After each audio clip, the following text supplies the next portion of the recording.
My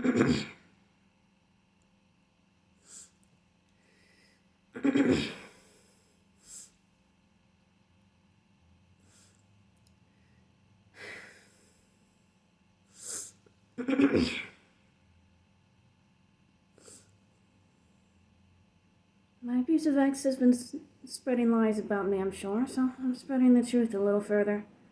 This is the statement I read to court when I was granted a restraining order against him.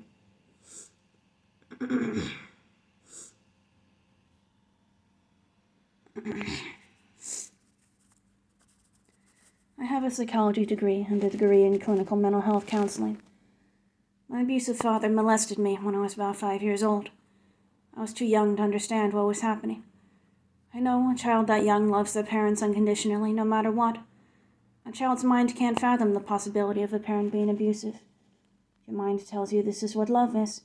Your mind tells you this must be how he's showing you love. You feel disgusted, viscerally disgusted, but since you think this is love, you think you're supposed to ignore those feelings of disgust and let him do whatever he wants. You just want to feel special. You don't get treated like you're special by anybody else. So when he makes you promise to keep what he does secret and threatens not to love you anymore if you tell, you agree. You grow up and still have a deep loneliness inside you don't understand. You constantly consider suicide. You wish someone could take these feelings away somehow. You meet someone new. He says kind things to you. He listens to you talk about whatever you want to talk about. He gives you gifts. He takes you to nice places. He takes all your clothes off immediately the first time you meet him in person, even though you say no. You are obviously uncomfortable, and he keeps kissing you and touching you. You grew up ignoring how disgusted you are by something like this, so you don't protest. You let him do it. Later, you tell him you weren't okay with that, and you're very upset. He tells you he feels awful for upsetting you, when it's your fault he feels so awful. He guilts you until you apologize. You think this is love. You don't know why you're unhappy.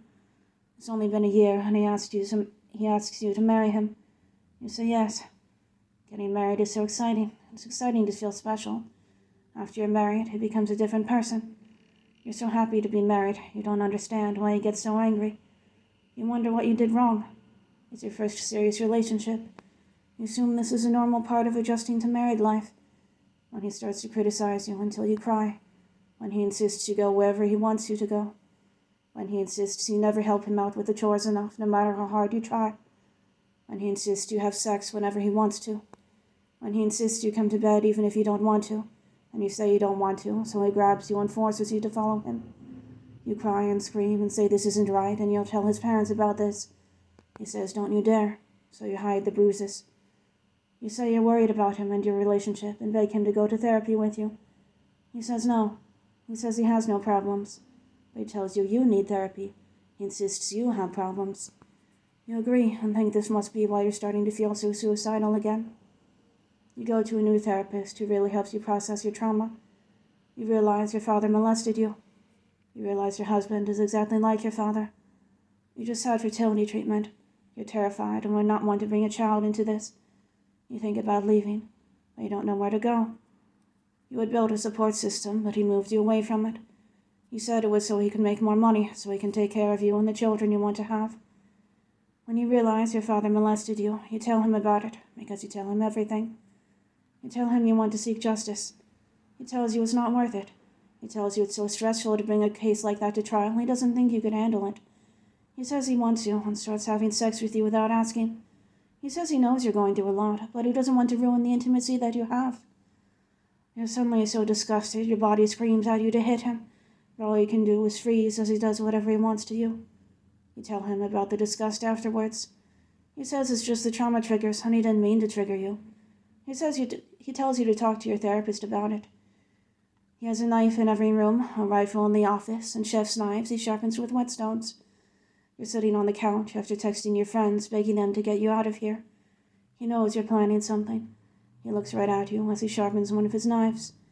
He makes fun of you for flinching as he moves the knife. Your pet rabbit is your baby right now. You feel more secure with her around. As he's sharpening his knives, he sends you a video of someone chopping up a rabbit to make stew. He asks why you're upset. He says he's only joking.